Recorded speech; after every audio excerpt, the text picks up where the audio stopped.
Mike, welcome aboard to the show. I'm so happy to have you on today. Thank you for having me. With your permission, I would like to start with a difficult topic. And if you don't want to go down the path, that's totally okay. Your daughter got sick. If you would be so kind to share with us the story of what happened when you all discovered this and kind of how it impacted you. Sure, my daughter had a seizure at the age of 2. So prior to that, she was progressing fine. I had no idea what seizures were or what epilepsy was. My wife found her in a crib. 911 didn't work that morning, so we drove her to the hospital. She flatlined at the hospital. They ran all these tests. They were able to, revive her. And that was kind of our journey for figuring out epilepsy. And that was the age of 2 to the age of 8. It was back and forth to different doctors, getting a lot of misinformation, a lot of medications. Left a doctor that wasn't giving us the right information, went to another doctor that really kind of was fighting for us. And that doctor introduced us to the vagus nerve stimulator, which is like I'm not supposed to say this, but it's like a pacemaker for your brain. And that's the easiest way to describe it. But it's an implant that's near your heart and then sending electronic impulses to through your vagus nerve. And it's interrupting the seizures. And I was very hesitant about that. That was probably the scariest part of my life, was having to sit my daughter down to talk about, hey, this is what we're going to have to do. But I think this device might save your life. And ultimately it did. And she's been seizure-free 8 years. That's given me the time to then go and talk to family and other families who have epilepsy. There's 65 million people worldwide with epilepsy. There's no cure for epilepsy. There's 3 million people in the United States with epilepsy. In the state of California, which I live in, there's really no laws. So it's kind of nobody's really on the same page about epilepsy. It's because there's no cure for it. Kind of really nobody's really on the same page about it, which is why I do go and speak about epilepsy because there's so much misinformation about it, and it's been around 2,000 years. Oh wow.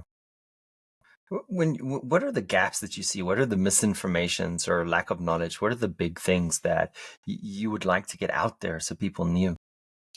The number one thing is that people think that it's not a big deal. I mean, epilepsy, can cause death. And there's just people that think that it's funny. There's fake seizure videos that are on YouTube and TikTok, and because they're monetized, they won't take them down. And people don't think that that's a big deal. But what that does is kids all have cell phones now. So they do fake seizures in front of my daughter at school, bully my daughter at school. My daughter's had a long history of being bullied because of her epilepsy. And I see that with a lot of other children and adults for that matter. I was just at the Epilepsy Awareness Convention in Disneyland in Anaheim yesterday. And it alienates people. So they're very afraid to talk about it, especially children. They don't want to talk about it at all. And so with that lack of with the information of not getting out there and talking about it, then people think that it's not a big deal. And I've had this happen many times from family. So, I thought she was cured. She's fine. Well, there's no cure for epilepsy. Yes, she's seizure-free. She still has other problems that go along with that because it's a brain disorder. It's affecting your brain. It's affecting every aspect of how kind of all the things we take for granted, just processing through the day and thinking. I appreciate that, Mike. What would you, if you had to recommend to, any one of the people in our audience today, what would you recommend them to do? Is there anything that, individuals kind of, touched by the story that you're sharing today that they can do, share with their friends, research? What would that be? Definitely research. And I was always writing things down. And I really do think you need to meet your doctor halfway. I went into this, I really had rarely ever had to go to the doctor. And I was going to the doctor with full faith, thinking that doctor knew what they were talking about. And unfortunately, a lot of doctors have specialties, but they're not going to tell you that they don't know something. And so we went to a doctor very long who he didn't know what the vagus nerve stimulator was. But he said it wasn't going to work. And I still hear this from a lot of families is my doctor said this isn't going to work. But nobody's ever brought that doctor information about it. And the doctor's never looked at it. And kind of the way that it's with anything. It's with any other business. The model for the medical care system is pharmaceuticals. So it's right. It's what kind of drugs can we use on these patients? Well, what's great about the vagus nerve stimulator is it's not a drug, and it's working 24 hours a day. So where my daughter was, 10 years ago was kind of like a zombie because she was on so much medication. She just couldn't think, and she couldn't be she was in school, but almost on the verge of getting kicked out of school because she would have a seizure at school, and the teachers would think she was lazy or she wasn't applying herself. At that time I would have to walk her to school, walk her to sit in class. The school didn't want me to be in the class at school. So I was always fighting against different systems that were set up. And one of those is the medical system. You just have to do your due diligence. One of the things that I always had to do was carry around a care plan with me to give that to the hospital, because you would go to the hospital at different hours of the day and there would be different shifts and different doctors, and they wouldn't know what it was. She had a seizure one time for an hour in front of a doctor in the emergency room who said she wasn't having a seizure. So you're just up against so many problems when you have medical conditions. Right, this sounds like something that, dark ages, kind of like 200 years ago, but how can there be such a lack of knowledge in the medical community itself? To me, my own personal opinion is just a lack of compassion. I really used to view the hospital as, oh, they want you to stay there and they want to help you. No, they want to get you in and out as fast as they can because there's more people coming in. And I get that. It's a numbers game. There's a lot of money at play. But if you would go, if I were to drive to, my daughter's having a seizure and I were to drive to the hospital doesn't want to admit me. They want to make me wait in the waiting room. If I come with an ambulance, then they're going to admit me quicker because it's considered an emergency. So those were all the things I kind of had to figure out, because again, it's the policy or the rules of how that hospital is or those doctors. And it's just figuring all that out. And again, meeting everybody halfway, taking your information, and just repeating over and over again. I've always had to do that. And it does get frustrating, but you have to repeat over and over again to people. Same with insurance. I mean, insurance is constantly canceling my daughter's medications because they're saying, nope, she's healthy, she's fine. Well, she's, still needs that to live. So you're always going to run up against those walls. Mike, thank you so much for sharing your story for the audience. With a little bit of a sharp pivot, you were basically worked in a prison for many years. How did you get into that, and why? At the time, I got into it just because I needed a job. I mean, the job. I kind of laugh now because there's so many jobs that the internet has provided to us that didn't exist when I had one. And so I really just wanted medical insurance at the time. And I had a friend that said, oh, you work in a prison, it's real easy. And then I had an internship with probation, and they said, you're working in a prison, it's easy. But probation doesn't know what the prison does because they don't work in a prison. Probation is they're working... it's basically people that are getting out of jail or sentenced to jail. That's probation. They had no idea what prison was, but I didn't have Google to fact check any of that stuff. I was just like, oh, okay, I guess it's easy. And I was sorely mistaken, because it is not easy at all. This is just the most depressing place in the world. But I also, as I went through college, I got my degree. I was like, oh, I like parole because you can be law enforcement, but you can also help people. You can help people get jobs and housing and stuff like that. And I like the aspect of the helping part. But everyone that I talked to told me that I had to work in a prison first, which isn't true. But that's the path that I thought. I'm at least grateful that I got the experience to work there, just to understand it. Because even the prison, if you were to be a parole agent, there's a lot of parole agents that have never worked in a prison, so they don't know what the prison is. So a lot of times they'll just release people from prison and they throw everything on parole. That's kind of the purpose of parole. Parole is this kind of like adjunct to take care of everything, when it's really not equipped to do any of that. But the prison doesn't know that. So they're just releasing people out in the street to parole. And don't worry, your parole agent will take care of everything. What are some of those gaps between, being released and then prison and your parole officer? The big gap is you're supposed to have a counselor in the prison that's going to tell you what, you're given all these new laws and rules that didn't apply when you were in prison. And then, you're given gate money, which is usually $200. And they'll charge you for if you don't have any clothing. So usually people arrive with like 180 or 160, and sometimes a bus ticket, sometimes not. But it's just, here, go figure out how to get to your parole agent, which I always thought was odd, because here's somebody that's been incarcerated. And now you want them to figure out like how to get to a place that's usually, sometimes they'll get out, 100 miles away up north of the state. And you want them to be down there in 24 hours. And so it kind of the second that they're released, it's like this clock is ticking to them for them to get arrested again. Right So into the deep water. yeah. And then they're supposed to then go find a job and find housing. And how are they supposed to be doing that when they've been incarcerated the entire time and everything's been taken away? And I think a lot of people don't realize that when you're in prison, your driver's license is taken away, everything's taken away. You have to then figure out how to go. A lot of it, I always looked at it like you're standing in line all the time trying to get all that stuff back that you didn't have before because you were in prison. So I really did see two sides to it. I can see that, yes, you're a criminal, but at the same time, I think we could do a little better taking care of people, especially if they're on parole. I also do feel that parole was unnecessary. I think it hindered more people than it helped them. Tell me more about that. Why do you say that? Because say if you didn't have any family members here in the state of California and you have family members in other states, parole prevents you from going to another state and then you could possibly have a loving family that wants to take care of you or get a job or something like that. So parole really prevents you from doing that. And it's preventing you from certain jobs you can't have. Sometimes that's a good thing, but other times, people are going to look at, well, this person is a felon. They don't know exactly what they did, but now they're not going to hire them, and there's no system set up where they immediately, in the prison, there's prison jobs that pay horrible, but there's at least a system of jobs specifically for those inmates. Parole, there's not. There should be. Nobody wanted to listen to me on that one, but there should be an area where, hey, now that you're on parole, here's a job that you can have immediately out the gate, immediately from your out of the prison, whether or not you want to do it for the rest of your life, but there's nothing bridging that gap. And then same with housing. There should be, if somebody's homeless, there should be a place, especially homeless on parole, there should be a place where you can immediately go and house them. And I had so many parolees that were homeless.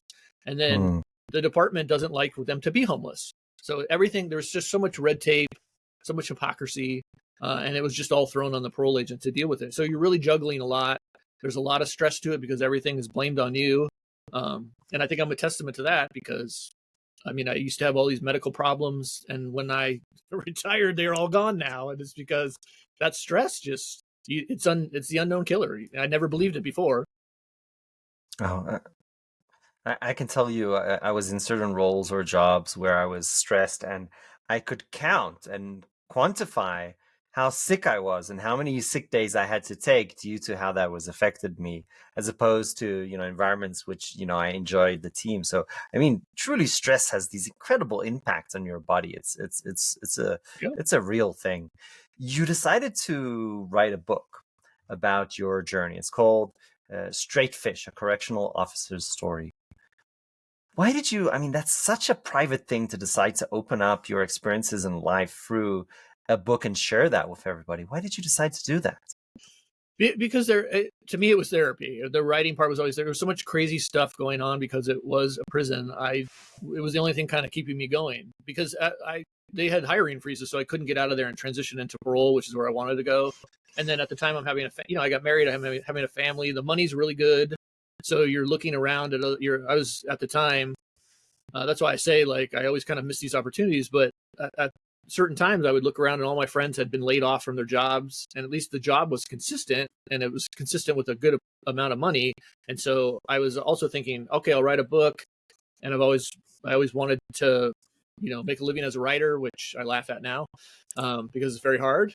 And I was thinking, then I can quit my job at the prison. Well, of course, that didn't work out when it came out. But I also think there's a big draw because prisons are their own cities within themselves. And they don't allow people to come in and really figure out what it is. There's a mystery to it. So a lot of people have this assumption of what's going on in prison. If I would meet people outside of the prison, their first reaction was, you're not big enough to be a prison guard. That was the first. So people kind of have these set ideas of prison, what's actually going on in the prison, and right, and what people are supposed to look at when they how they're supposed to look when they work in a prison.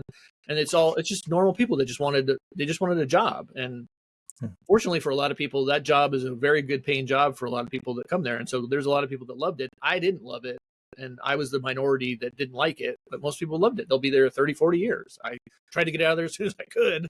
But I always had the book that I was writing because there was always stories, and a lot of them to me was the comedy of it, because it is miserable. You put somebody in an 8x10 box, they're going to go crazy. And I've never quite understood that, why we need to put them in an 8x10 cement box. They're away from society. We could maybe transition now in 2024 to a nicer place to be living. What strikes me is that the decisions that you've made over your life have been incredibly of service oriented. So trying to support others, if it's to make people laugh, it's to help people, make their way back into society. If it's to service and support the people that have really lost everything, you've made these decisions to do impossible things. One of them is to become a comedian. Where did that start? How did that journey become? I think for me it was, and I think a lot of comedians are like this also, it's that you're taking your trauma from your childhood or adulthood. Most of the time it's your childhood. For me, it was, my family was so dysfunctional that all I could do was use humor to deflect everything. And I really saw that in the prison too. I could use humor in the prison to not get myself killed. And it worked quite a bit. I mean, it worked pretty well for me to being in situations where I really feared for my life, but to be able to talk my way out of it by using humor. And so when I was younger, if you're dealing with a bully or something like that, using humor to get out of it. And for me, it was using humor with my family. Like, I would just, the sarcasm to get out of things. That's where I saw it.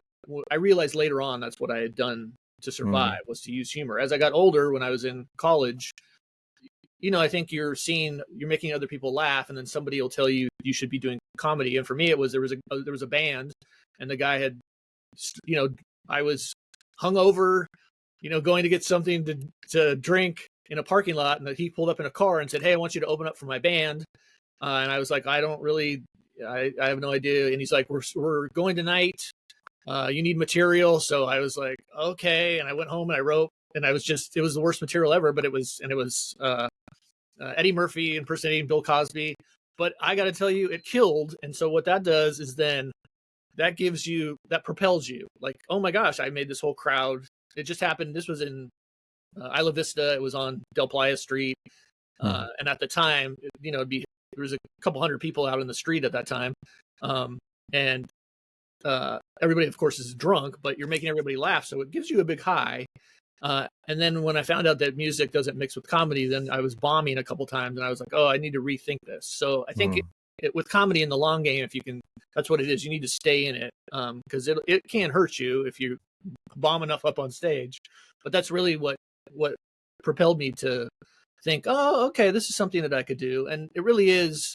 It's your vulnerability with comedy. So you're up on stage, spilling your guts to people. I think people kind of don't realize that sometimes, but that is the best comedy.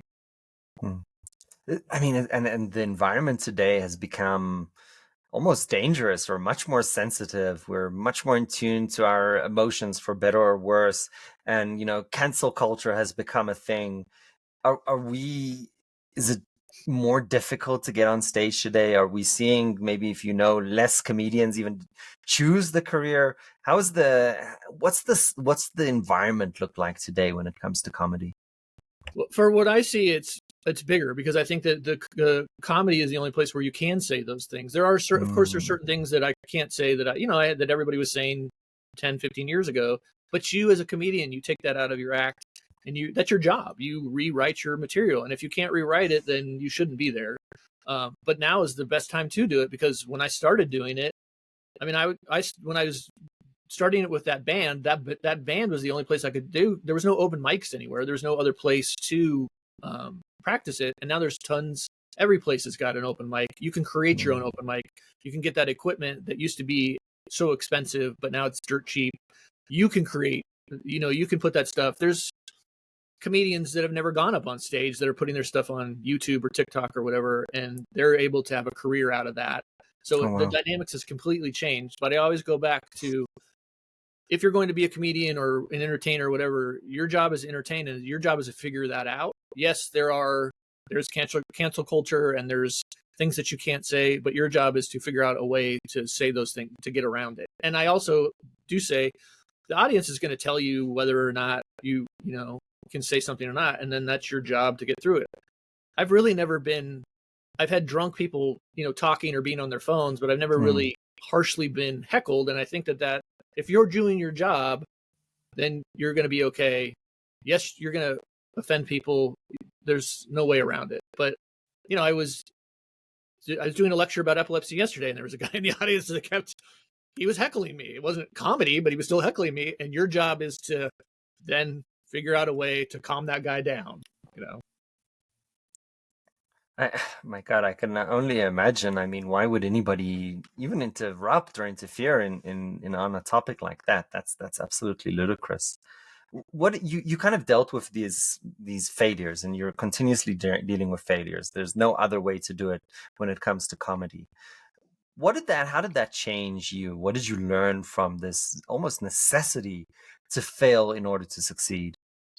That was for me, it was pretty recent. I just realized, I'd rather be a failure. Like I've at least tried to do that. I've tried to do something, especially like I transitioned 2 years ago to do acting, and I absolutely love it. And what I love about it is that it's not real. You're there, you do your job, Yeah, you leave. There's no consequences to it. When I worked in law enforcement, there's consequences to everything. If I absolutely. arrested somebody, the family would try to sue me, or the department would try to sue me. That's what I love about acting. So kind of the same thing where I really thought I am a failure. I've always failed at stuff. People would ridicule me for failing at things. And if you embrace the failure like I'm doing, then you're going to succeed. I think thinking that nobody fails at anything and thinking, like when you hear people talk about somebody like, oh, that's a washed up actor or whatever. And you're like, yeah, but that person was on a show. They made it onto a show. They're not washed up at all. They made it. They succeeded. They hit the lottery. And so that's what I mean by embracing the failure, is that if you embrace the failure enough, you're going to succeed. And that's really what changed my perspective on things. Is I'd just rather be a failure in my life. And I think we get caught up and kind of convoluted in a lot of stuff that's, in social media where it's this fake life or whatever. And I simply just want to be a good person and be good to people. And that's all that I want to be remembered at. And I think that the things that I'm doing now, that's what makes me happy. I wasn't happy doing law enforcement at all. And I made that conscious decision that, and I even heard it from people like, you're a failure for leaving. Okay, I'm a failure. It's kind of like being the clown, being ridiculed by people, but the clown knows that they're a clown. Right. So the clown's succeeding. And it's such an interesting paradigm because, we only hear about people succeeding in their 1% success. But and that's what we see, and we see it all the time, right? Whoever's on the cover of Forbes, whoever's on LinkedIn, whoever sold their company, we're manufacturing this fake success, right? With all these Instagram pictures. But what we're not recognizing is that overnight success preceded by 10 years of learning and quote unquote failure, right? It's an overnight success. It took me 10 years to become an overnight success. And that's something we're completely ignoring as a society, right? And we try to judge people and we're like, oh, that guy's a failure. And then, but hold on. So tomorrow suddenly he had a big break. Now he's a success. What makes somebody a success or failure? It's almost like the way that we're judging people is just completely wrong. Like the way we're looking at the world is wrong. Yeah, and something that I don't agree with that never happened when I was growing up is everybody's a critic, and they don't really have. Not everybody has a right to be a critic, and that's why, especially with comedy, like I'll never say somebody's or acting. I'm never going to say like that was a bad movie or that person is a bad. They went up there, they did their best. They're going to do something. It doesn't mean that they failed at it, but we are just a pessimistic society. Same with parole. I've had more criminals that have called me to see how I'm doing than the people that I worked with that were supposed to be these great coworkers. And I think that that's where society has shifted. Is everybody is kind of in this idea that it's about me and I have this right to be mean to people when really they're just punching buttons, on their phone, and people aren't really thinking about what that is going to do to people. And I think that it does hurt a lot of people. Yeah, you can block those people, but I think a lot of people are affected by that. Not so much that it used to be before, but I remember when I was younger that you would have actors that didn't want to transition to TV because they would think that they were a failure. Now nobody cares, but it's like people on social media, just love to hurt people because it's easy, Yeah. Yeah, this, negative psychology, and if it bleeds, it leads. It's an easy way to get those eyeballs, right? Because that's the human condition. I would argue that if you can be successful without using those psychologies, right? By being positive, by creating something that's not, in essence, bullying somebody else. That success to me is so much more impressive because it is truly more difficult. Yeah, and one of the things I was always shocked at with having a child in school was that the schools do nothing for bullying, and a lot of it is what we're seeing in media. Is you're just fabricating these stories, and then if you get caught with saying this, even though the story was false, oh well. So really, the media or in life, there's no really repercussions for anything. So people kind of, I think that seeps into our minds where people think, oh, it's okay for me to scam people. You see scams all the time where people are you're bombarded. I mean, I probably get 12 a day of, trying to get loans, or it seems like every other month it's something else where people are just trying to get money out of you, and then it's haha, you should have known that I was scamming you. My question to you is, when you kind of look at your career and your learnings, what would you advise younger 20-year-old Mike? What would you tell him? Nothing, because he would have listened. If I advise other people that also don't want to hear anything, I just think that's the process of life. Is when you're young, Yes.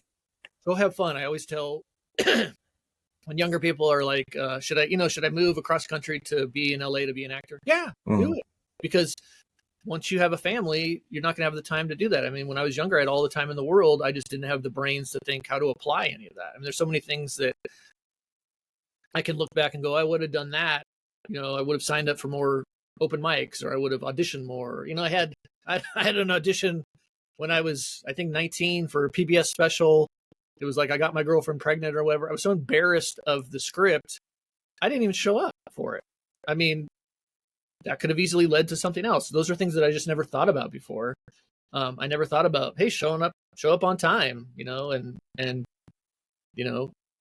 see what it is that you can do for those other people. And I think that we're kind of in a society of what are those people going to do for me, and you're waiting for those people. And if you're younger, go and do it. You got your whole life to do it. I just think I meet more people that they just don't do it. They say that they do, but they just don't. Whether they're too afraid or they're too lazy, they just don't want to do it. So for younger me, I wouldn't have listened, but there are things that I would have done, which is show up and do my job. I mean, that's half the battle, right? It was an interesting thing I read that, how do you get really good at, keeping your weight and being healthy? And the thing you would think is like, oh, I need to meet this certain target of, whatever, pulls or laps or minutes. And what this person said is, no. You should have one and only one target, and that's to show up. Just make sure that the only thing that you do is get wet. That's all. And if you do, one pool or 20 pools or 30, it doesn't matter. But if you got wet and you do that every single whatever day or week, whatever your target is, that's going to get you so much further than having this, tremendous target of doing 30 pools and then, missing that.